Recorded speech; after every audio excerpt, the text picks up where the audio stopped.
Et salut toi! Alors on commence l'année avec de la testostérone et un film qui sent bon l'homme viril, Rambo. En ville, tu fais la loi, mais ici c'est moi. Alors oui, tu pensais que c'était un film de bourrin, mais à la base, ça vient d'un bouquin. Alors, qui dit bouquin ne veut pas forcément dire intellectuel, je suis d'accord.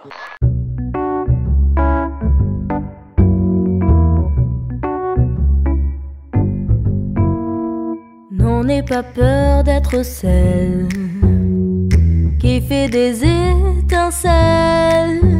Alors déjà, je vais casser le mythe du film. First Blood, oui c'est le petit nom du bouquin, a été écrit par un Canadien et non un Amerloc. Il est écrit par David Morrell, un petit prof canadien, et est publié en 1972. Alors pour les vieux croutons qui ont vécu l'ère Rambo et qui me sortiront « Non, c'est faux, c'est pas du tout vrai, le bouquin il est sorti en 83 ». Oui, il a été traduit en français en 83, mais il est sorti en 1972. En fait, ce qui s'est passé, c'est qu'il a été traduit un an après la sortie du film. Voilà. Alors l'origine du livre, elle est super intéressante. David est donc prof et il se trouve que parmi ses élèves, il y a tout simplement des anciens combattants de la guerre du Vietnam. Alors lui, il se rend bien compte en fait que les mecs ont été traumatisés comme jamais par la guerre, mais qu'en plus de ça, en fait, ils s'en prennent plein la gueule lorsqu'ils reviennent de guerre parce que à l'époque, on est en pleine Amérique hippie et que les soldats, on n'aime pas vraiment ça. Donc au lieu d'être salués pour leur sacrifice, on leur crache plutôt à la gueule. Oui, c'est un petit peu l'ancêtre de la bien-pensance extrémiste. Bref, David a envie de donner une voix à ces soldats qui sont mécompris et surtout abandonnés par leur patrie, et il va donc décider de créer le personnage de Rambo. Ce personnage, il est inspiré, lui, d'un vrai soldat qui a vraiment existé et qui a été un soldat de la Seconde Guerre mondiale, Audie Murphy. Je sais pas si ça se prononce comme ça, je suis désolée si c'est pas le cas. Bref, Audie, on va en parler un peu plus tard dans la vidéo, t'inquiète pas. Vu qu'on est toujours sur la création du personnage de Rambo, est-ce que tu savais qu'il devait son nom à une pomme? Ouais, une pomme. Alors, David lisait beaucoup Rimbaud et il avait envie que son personnage ait un prénom qui faisait un peu poète français. Je sais, ça n'a aucun rapport avec une pomme pour l'instant, mais attends 2 secondes. Un jour, alors qu'il écrivait son roman, David demande à sa femme de lui ramener un petit casse-croûte parce que apparemment il faut des ovaires pour ouvrir une porte de frigo. Bref, sa femme lui ramène une pomme et là il la trouve très bonne. Je parle de la pomme, hein, pas de sa femme. Il lui demande du coup quel est le nom de cette pomme et elle lui répond Rambo. Alors en fait apparemment la variété de pomme s'appellerait plutôt Rambourg et elle aurait fait une faute lorsqu'elle avait prononcé le nom de la pomme, sauf que j'ai trouvé dans d'autres sources que la pomme s'appelait réellement Rambo. Bon, Rambo, Rambourg, toujours est-il que David avait enfin son nom pour son personnage. Pomme Pote était né. Alors je trouvais ça assez intéressant en fait de te parler d'Audie Murphy parce qu'en te racontant sa vie, je vais aborder les thèmes qui sont ultra importants pour le bouquin et pour le film aussi un petit peu, entre 2 bastons, quand il y a 2 lignes de dialogue. Bref, qui est Audie? En fait, c'est un mec qui, dès le début de sa vie, a pas vraiment eu de chance. Lorsqu'il a environ 4 ans, son père va quitter le foyer, il va laisser sa femme et ses enfants seuls. Ensuite, sa mère va décider lorsqu'il aura 16 ans et il va du coup devenir orphelin. Alors ce point est assez important, tu verras, on va en reparler plus tard. La Seconde Guerre mondiale éclate et lorsqu'il a 17 ans, Audie va falsifier ses documents, ses pièces d'identité avec l'aide de sa sœur pour pouvoir rentrer dans l'armée. Là, il va devenir un vrai héros de guerre parce qu'à seulement 19 ans, il va bloquer l'assaut de l'armée allemande à lui tout seul et ça pendant 1 heure avant de contre-attaquer alors qu'il est lui-même blessé. Bref, le mec envoie du lourd. Il va recevoir énormément de médailles au point où il va être finalement le soldat américain le plus récompensé de la Seconde Guerre mondiale. Le truc, c'est qu'en rentrant de la guerre, la vie va pas reprendre son cours pour lui. Il est devenu d'abord une célébrité locale, puis nationale, et du coup, forcément, on va lui demander de tourner pas mal dans des films. Et principalement dans des westerns. Et ce petit point, là encore, souviens-toi-en, on va en reparler dans 2 secondes. Bref, il va tourner dans une 40aine de films ou de séries, tout le monde se l'arrache, au point même où en fait il va carrément jouer son propre rôle dans un film qui s'appelle L'Enfer des Hommes. Sur le papier, on peut se dire que le mec vit sa plus belle vie, je veux dire, il est héros de guerre, tout le monde se l'arrache pour faire des films, bref, le kiff total. Sauf qu'en fait, il se mange un bon stress post-traumatique des familles, hein, et une bonne dépression aussi, dont, si on en croit à ses proches, il ne guérira jamais. Alors déjà, dès son retour, il a quelques petits soucis au niveau sommeil, on va dire. C'est-à-dire que si certains n'arrivent pas à s'endormir sans leur doudou, Audi, lui, c'est un flingue chargé qu'il met sous son oreiller. Voilà. De salles de ambiance. Il est aussi obligé de se bourrer de somnifères parce que sinon il a des cauchemars et il n'arrive pas à dormir. Pour te montrer le niveau de son stress post-traumatique, je vais te raconter une anecdote qui nous vient de sa première femme. Alors elle nous raconte en fait que au moins une fois, lors de leur mariage qui aura duré que 2 ans, il l'aurait menacée avec une arme à feu. Voilà. Alors quand quelqu'un te dit « Ah, au moins une fois il m'a menacé », crois-moi, ça veut dire que c'est arrivé beaucoup plus de fois que la personne ne veut bien l'avouer. Hein. En fait, on te demande pas si tu as au moins une fois goûté un plat exotique. Là, on te parle d'être menacé avec une arme. Donc, tu t'en souviens. Crois-moi. Bon, clairement, le mec avait un gros problème avec les armes à feu et il sursautait en fait à chaque bruit qu'il entendait. Donc, personnellement, lui faire tourner des westerns, je trouve ça un petit peu sadique. Mais ce n'est que mon avis. Alors, sa première femme, elle raconte aussi une autre anecdote que je trouve assez triste quand on connaît finalement l'histoire familiale d'Audi. Lorsqu'il voyait à la télévision des orphelins allemands, il se mettait à pleurer et en fait, il culpabilisait, il disait que c'était lui qui avait tué les parents de ces enfants-là. Décidément, on n'est pas sur ma vidéo la plus fun, hein. Bon, dit comme ça, tu te dis que peut-être finalement, Audi, il aurait peut-être mieux valu l'enfermer, hein, et le mettre en hôpital psy, mais pas du tout. C'est pas parce qu'en fait, il se tape un stress post-traumatique que le mec, il est bon à enfermer. Non, pas du tout. Pour lui, c'est super important d'être utile pour son prochain. Et lorsqu'il voit du coup les soldats revenir de la guerre de Corée ou de la guerre du Vietnam, il se rend bien compte que ce que eux, ils vivent, c'est exactement la même chose que lui, il vit.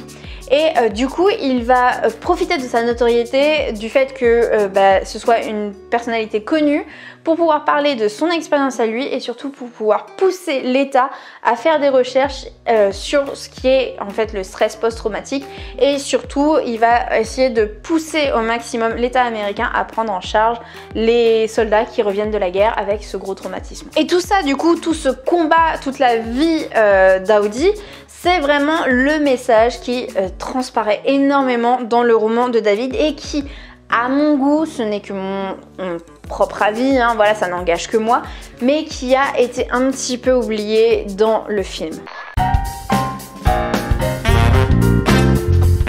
Le film sort donc en 1982, c'est-à-dire 10 ans après la publication du bouquin.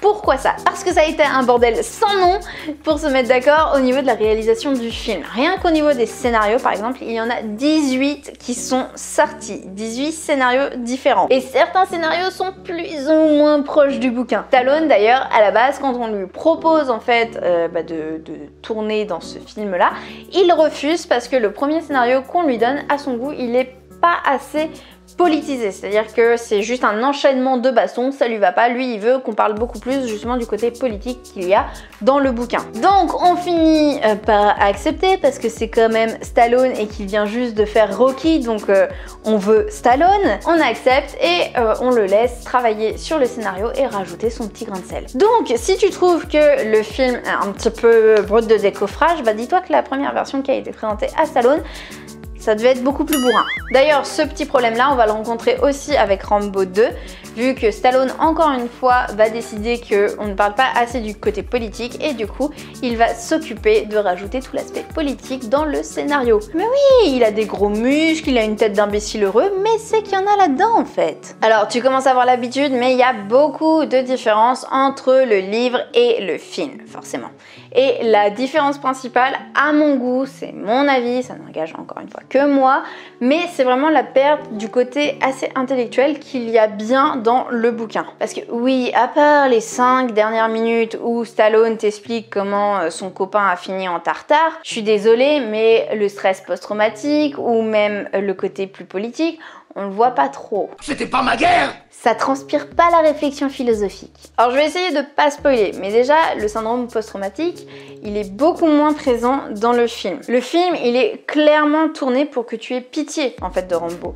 C'est-à-dire que tu le vois comme étant la victime de la guerre. Sauf que dans le livre, ça tu l'as pas. Déjà dans le livre, Rambo, c'est pas forcément une victime, c'est plutôt un fou furieux. Et ça, c'est parce que tu vois à la fois le point de vue de Rambo et à la fois le point de vue du shérif. Le shérif, c'est pas le gros méchant dans le livre. Là, Rambo et le shérif, ce sont tous les deux les méchants de l'autre. Donc déjà, en fait, dans le livre, t'as pas ce petit côté pauvre miskin, il a été abîmé par la guerre, tu vois. Limite, le film, en fait, c'est les bisounours à côté du livre.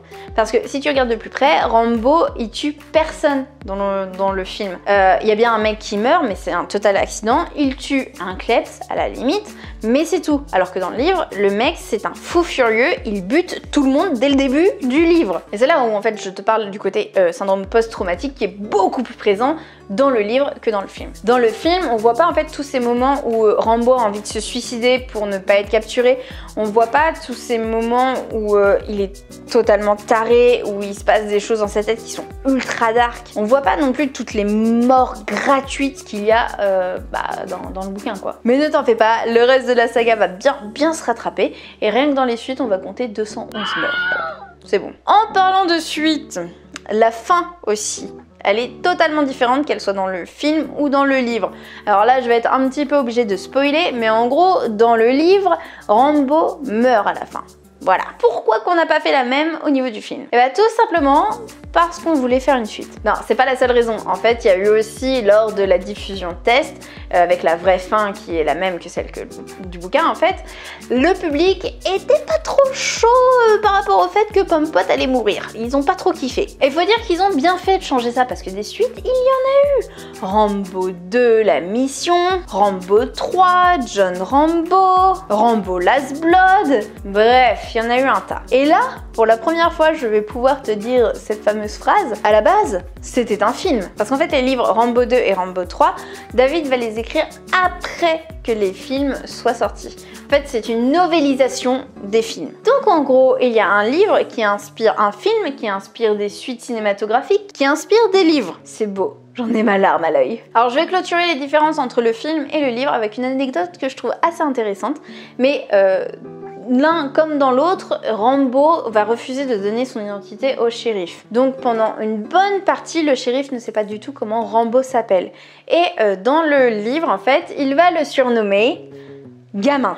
Alors oui, si tu as la tête de Stallone en tête, ça peut te faire bizarre qu'il le surnomme Gamin. Mais quand on se rappelle que le personnage il est inspiré d'Audi, là, on comprend un peu mieux. Physiquement, il ressemble pas du tout à Stallone. D'ailleurs, c'en est au point où on se demande pourquoi Stallone se faisait chier à faire 6 heures de sport par jour durant le tournage. Si c'est en fait pour ressembler à l'opposé du personnage qui est décrit dans le bouquin. Dans le bouquin, Rambo, c'est plutôt en fait un clodo, il a un aspect vraiment de clodo barbu, assez jeune, un peu passe-partout, qui n'est pas du tout le cas dans le film. Et pour rendre encore plus banal, on va dire entre guillemets, son personnage, David ne va carrément même pas lui donner de prénom. Et oui, le prénom John en fait a été inventé pour le film, mais il n'existe pas dans le livre. Dans le livre, c'est simplement Rambo, c'est tout. Alors j'aime beaucoup le fait que le prénom qui a été inventé pour Rambo, ce soit John. Et je vais t'expliquer pourquoi. En fait, aux États-Unis, lorsqu'il y a un inconnu qui est non identifié, on va l'appeler John Doe. Et je sais pas si ça a été fait exprès ou pas, j'ai pas trouvé de théorie sur internet là-dessus, mais moi c'est ma théorie à moi, donc voilà. Ça vaut ce que ça vaut, clairement.